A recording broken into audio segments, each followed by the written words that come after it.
All right, everyone, we are going to do a comparison between a budget Cafe Racer build, which is on your right, and an expensive over-the-top Cafe Racer build, which is on your left. On your left is a Honda CB450 from 1974 that has been rebuilt and redesigned. Now is called the Clubsport Light Honda CB450, built by milezero.racers. And on your right, this is a 1977 Yamaha XS650 built by a high schooler. And that is where you're gonna have, you know, the budget, cheap, just get the job done type of Cafe Racer, which there's nothing wrong with that. Let's make that very clear, because post up a picture right here of my ever first motorcycle, which was a 1989 Suzuki Savage LS650, and those were our first motorcycles. Angelo still has his, which, you know, it is what it is. In the flesh, running and riding. And this is the bike that really started it all for milezero as a whole. So pull out my phone here because we have our topics right here. And in this episode, we're gonna break down 4 topics. Those are gonna be comfort, price, practicality, and the investment. And we're gonna go down and break through each and every category and give a little descriptive of what the objective is and what we talk about. But effectively, we're gonna compare and contrast each bike and its benefits, its pros, its cons, and everything in between. And this is gonna all be graded on a scale from 1 to 5. 5 being exceptionally great and 1 being very poor. So without further ado, Angelo, let's start off with the topic of comfort. You know, I'll say one thing. I've rode both of these bikes. I think comfort's probably at the bottom for both of them. Now, I'm not saying that any of them are uncomfortable, but I wouldn't necessarily say that any of them are comfortable. But let's be clear. The intent of a Cafe Racer is not supposed to be comfort. Yeah, which is what I was gonna bring into my next point. It was, we have other bikes. These are not built for comfort. They're built for style, to be light, fast. Yeah, right. Fast, 450cc, 650cc. But light and for the style. This bike was stock. If we can find a picture, we'll pin it here. First things first with this bike, it was originally stock when I bought it. 1977 XS650, nothing done to it. Fully original. Fully original. First thing I did was took the handlebars off, put some clip-ons on. From where? eBay. eBay clip-ons, so that's, you know, keep eBay that in mind. Didn't help anything for comfort. Actually made it worse.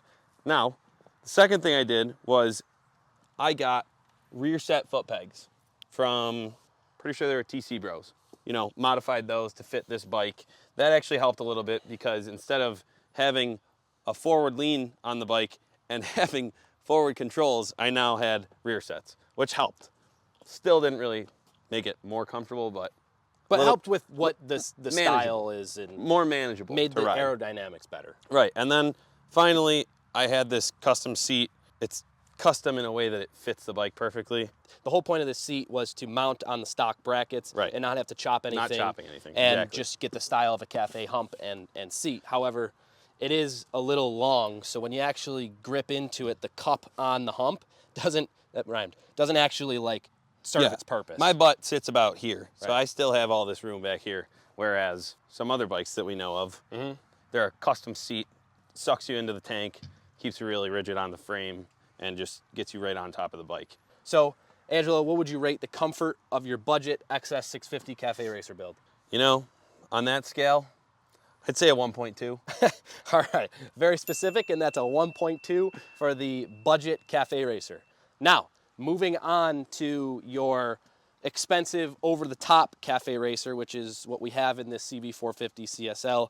Similar theories, similar concepts, but a little different execution because it's so custom. You're able to tailor things a little bit more specific. So, with that being said, things are pretty much the same in terms of upgrades or at least changes. So, on the budget Cafe Racer build, you changed grips, we changed handlebars, you changed the seat, you put a hump, changed the foot pegs, maybe a couple other miscellaneous things, part of the comfort and riding style. Suspension could be part of it as well. And one thing I want to point out is a Cafe Racer, there's fundamentals. And the fundamentals, regardless budget or expensive, are being carried throughout both builds. And those things are straight lines, low bars, low tuck, and minimalistic design. And you see that in both bikes here. Delete as much as you can. Specifically in terms of comfort for the CB450, we were able to custom make the seat, pan, the seat, and the rear hump. In addition, we're able to make everything custom to our height, our weight, and our size, therefore making a very streamlined experience and making it as comfortable as you possibly can get. One thing about the customization is it's still not going to be a comfortable bike regardless. Let's just make that clear. But you're able to make it the most comfortable it possibly could be with the actual style of bike. And cafe racers, like I said, are not known to be a comfortable bike. You get a Harley for that or a Cruiser for that. With the custom seat and length, you don't have the extra slide that the stock seat does on the stock frame of the XS budget build. So this definitely does serve a more of a purpose. The hump cups you in and gives you that cockpit feel. Now for the handlebars, we went with the clip-ons being above the top triple tree versus the clip-ons on the budget build are below the top triple tree and the forks are lowered. So it's an even lower, more aggressive riding style, so it puts more pressure on your wrists. This is raised up a little bit, but still not comfortable. So now that we're talking about the front, we did do a GSXR front end swap, and that does create a lot more stability in the front end and ride versus the unrebuilt and stock XS front forks, right? Yep. Just because the front is fantastic, smooth, and way more built, the rear. Angelo put budget shocks from eBay on his bike, which didn't necessarily upgrade anything. They're just fresh and cheap. Now, I went to the extent of doing a complete monoshock conversion, changing the geometry and going above and beyond, which in retrospect probably wasn't the best choice in terms of actual like functionality and comfort. Right. But the whole idea about this bike was to push the limits of my abilities and the workflow and what we do in the craftsmanship and the style more specifically. You know, I will say one thing. eBay shocks or monoshock conversion, maybe either or aren't the best, but I think whatever you do to these bikes, given their age, it's going to be better than what it was and that's in the a great 70s. point. And that's a great point. Considering all those things, I did put rear set brackets and foot pegs because, of course, with a cafe racer, that's like #1 on the list to do when building a cafe racer. Now it's time to rate the comfort level on the CB450. Now, Thomas, in saying all that, what do you rate this bike on a comfort scale? So 1 to 5, 5 being very comfortable, 1 being poorly comfortable. So Angelo, you beg a great question, and you rated what, yours a 1, 2? 1, 2. Okay, so I don't know if I'm gonna rate this, this is about a 2.5. I'm gonna give this a 2.5 in terms of comfort. You got a 1.2 rating on that budget XS build, and you got a 2.5 on the expensive. To be frank with you guys, regardless of going super expensive on your custom build or going budget on your cafe racer build, you're not gonna be comfortable. So don't expect it. The conversation of price, which are two completely drastic price tags. Angelo, let's start with the budget build again. Ballpark, what did you spend total on this bike? I think I spent around $1,000 on this bike. You purchased. So Purchased. purchase price was $1,000. Stock.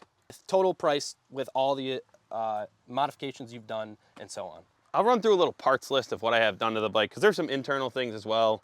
Kind of hard to put a number on it, but we'll get through this. So I guess I'll just go front to back. I didn't do absolutely anything to the front end. The only thing that I did was get a new master cylinder and brakes, of course, rear and front, grips, clip-ons. Yeah, I painted the rims. I've done 3 different styles of exhaust. I did straight pipes first. I bored out the original pipes. I bought this pair of slip-ons, which was the final and the one that's lasted the longest for me. They sound good, and they do have baffles, given how loud it is. Did the rear sets, and then the guts of the bike, I did a permanent magnet alternator conversion. That cost about $650, give or take. Then that was to delete my battery and have full, which is a huge part to a full cafe racer, is to clear it out. And that was, I wanted that for years. Finally did that a few years back. Seat, suspension, and a new set of tires.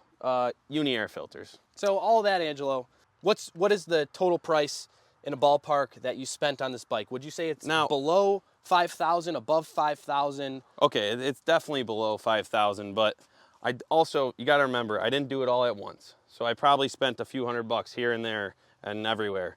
But towards the end, I'd probably say I'm in this bike after 8 years now of owning it. $3,500. Probably I'm in total for around 3 grand. 3 grand. Yeah, that sounds about right. And we did most of the work together, so I mean, it's pretty fair. That's with the initial investment. Right. I went through a couple headlights. Probably 3. I'm probably in for 2 grand, 2,500. And a lot of stuff was budget from eBay or Amazon. yeah. Not that it's bad stuff, but just to get the job done, you wanted to accomplish the style. And that's exactly what this bike is about, accomplishing the desire and dream to own and ride a cafe racer. This checks all of those boxes. So in terms of price, what would you rate this from a scale of 1 to 5, 5 being very fair, 1 being very bad, very expensive? Given everything that is done to it at this point in time, originally it probably would have been like around a 1, just because I was doing it so cheap, no money in high school. We were building it together in the garage. I'd have to give this around a 4.5. Which makes sense. To almost a 5. And it's not always about the glitz and glamour. It's about what? You Gets wanted the job done. Something that got the job done and got your desire for a cafe racer right here. This bike or this bike, they're both cafe racers at the end of the day. All right, so moving on to the CV450 in terms of price. We have a completely different animal in front of us. We're gonna put this one at a 0 for the day. Yeah, this bike is definitely gonna be like a 1. And honestly, I don't really have to go through a whole list and to tell you guys, you could tell, and off the bat, it was a huge investment. And I'm sure they already, I'm sure they already know. A lot of you know. Big price tag on this bike. So real quick run through stuff. So new headlight, new front end swap, new triple tree, speedometer, master cylinder, clip-ons, fender, wheels, exhaust, engine, stock, just a little bit of a refresh, velocity stacks, monoshock conversion, rear set brackets and pegs. We have a whole Moto Gadget wiring system, so brand new wiring system, carbon fiber cowl, new rear wheel laced to a hub, and belly pan. Oh, and last but not least, custom seat plus custom CB200 tank swap. This is a CB450. Drop a comment below on what you think is the price of this bike all in. But guys, I'm gonna rate this. We could get to the point here because it's really, this one's gonna lose in this category. I'm gonna give it a 1.5 in terms of price because this is a massive investment. This is like 13 grand, just like 15 grand in parts, not labor, not anything, like just sitting here. We'll get to a little bit of theory in terms of investment for the long run and the last category, but in terms of just straight up price and wallet, what it takes to do this, it's gonna take you at least 10,000 to have a bike to this caliper, whatever that may be, just expensive. And so that category, I'd like to move on from because a lot of money is sitting right here and I could use that money for the clubsport V2 build. If you guys are interested, hit the shop page, which would truly help us grow and also help build the clubsport V2. We have things like belly pans, we have things like merch and hoodies. We got the winter coming up, so check out the link below. And also, guys, if you like this type of content, consider subscribing because you're gonna see a lot more of us. Believe it or not, we're gonna be posting a lot more on not only Angelo's bikes and things and what he likes to do, but also on the Club Sport build. We are gonna start introducing the car side of the page. We're building a 1998 E36 M3 Techno Violet. You can check out the videos here. But let's move on to the next category while we're here, and that is practicality. Now, this is a big conversation because if you're someone that just desires a cafe racer, the practicality of it for going on long rides, for going around like to each end of your town is not amazing. So there's a few things with the cafe racer, like the lines, you know, whatever. It's just the comfort. It's just not what it's about. You gotta want it. You gotta want to ride a cafe racer, and that is a fact. And like, practicality is how much you want to ride it. Yeah. Angelo's practicality has shifted ever since he bought a 2008 Superglide Dyna. Your mindset has completely changed, right? You haven't ridden this in maybe 2 years. Well, it's not that I don't ride it. You don't. I just don't ride it as much. Yeah, and it's not a far rider. Like, I'll always bring it out of the garage from time to time, start it up. It always starts for me because at the end of the day, these old bikes, they're bulletproof, these engines. You really can't break them. They really are. I have 42,000 miles on this bike now. That's solid. And that is an accurate odometer. We don't know what's on this anymore, but that's lower than that for sure. But no, it's around 10,000. Practically, for me, this bike is not very practical. Now, depending on the setting where we go, it might be a little bit more practical. But my other bike, Just to hop on and go, it takes a lot of effort. Yeah, Versus having it on your Harley, it's yeah. practical. It's more. You just boom, turn the key, press the start button, and go. And like I said before, I deleted the battery from this bike. I have no electric start anymore. I converted it because I wanted to make my life harder and cooler to be kickstart only. Yeah. And you know, that doesn't really help, but it still starts up just fine. And not to say that pushing a button and getting on and going isn't better though. So Angelo, with that being said, what would you rate on the scale of 1 to 5 the practicality of your budget XS650 Cafe Racer 5 build? being the best? Yes, most practical. Yeesh. It's got to be better than comfort. It does. What did you rate comfort? 1.2? 1.2. I'll give this a solid 3 for practicality because if I didn't have the Harley, I would ride this. So there you go. There's nothing wrong with it. Solid 3.0 for practicality for the budget Cafe Racer. Not too bad. No. Not too bad. No. And that was Right that's kind of where I'm feeling for this one. Now, for this one, there's a little difference. Like you said, you deleted your starter, right? So with the full customization of this bike, even though it is still a Cafe Racer and it won't be comfortable or ever practical, it's definitely way easier to hop on and go than that. Oh yeah. Right? So therefore, it is a little bit more practical in the sense of if you built this bike, you could ride this bike quite often. Oh yeah. And, you know, like the tank doesn't have a huge fuel range.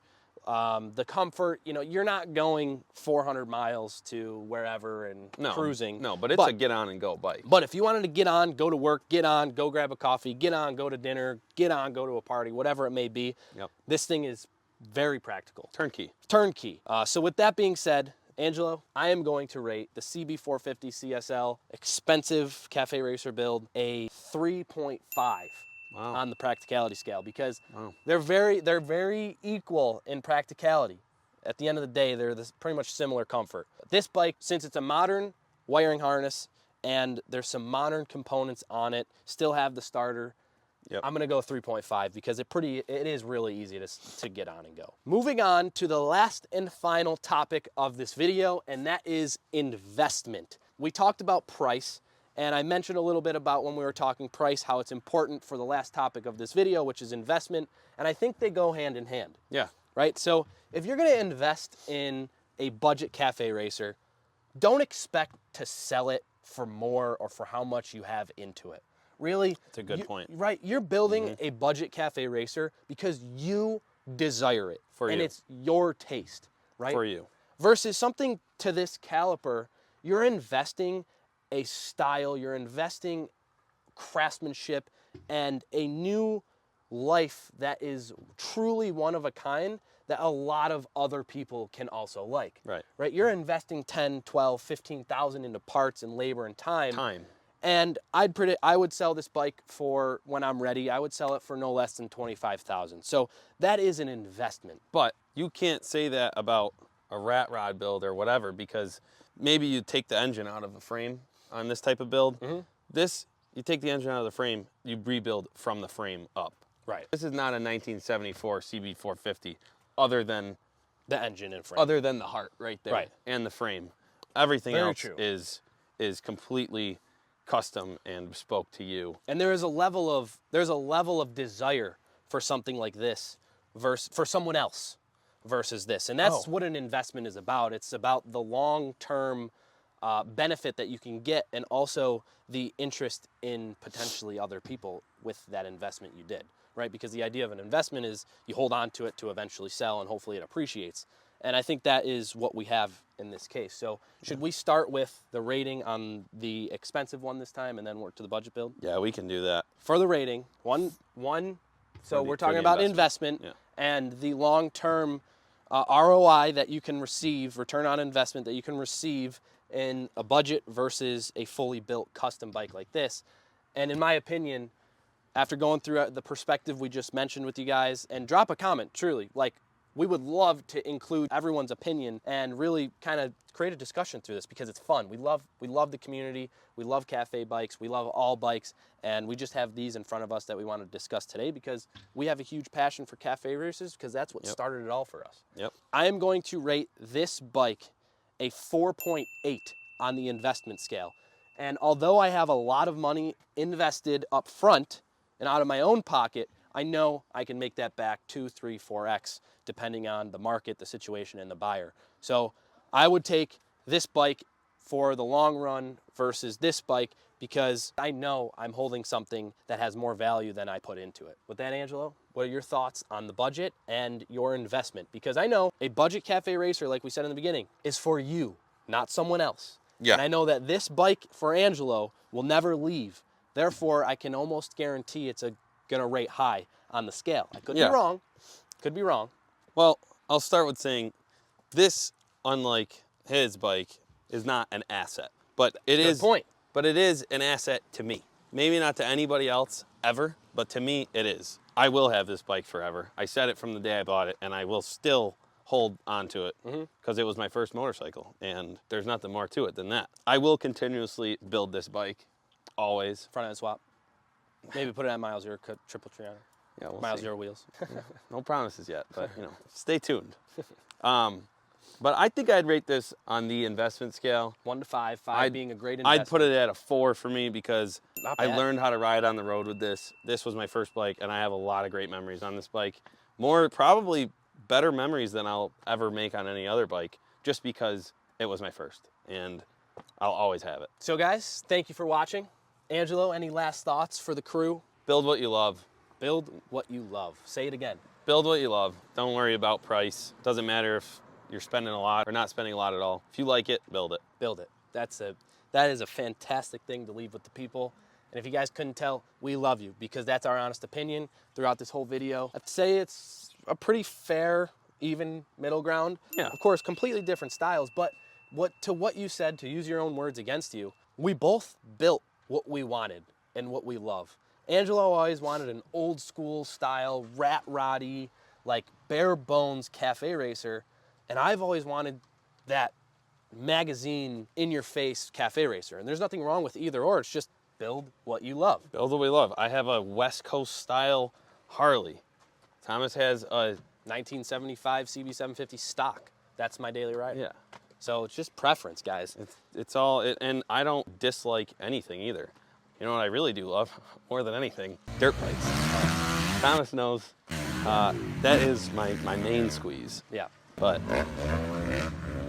guys, thank you for watching. As always, consider subscribing. Turn on those notification bells to not miss any of the new episodes releasing. We're gonna do a whole whop of things. We're gonna restore vintage bikes. We're gonna build custom bikes, budget and expensive. We're also gonna start building our 98 E36 M3 BMW and everything in frickin' between. So guys, thank you for being the dopest crew out there. We're one team, one family, and we'll catch you in the next video.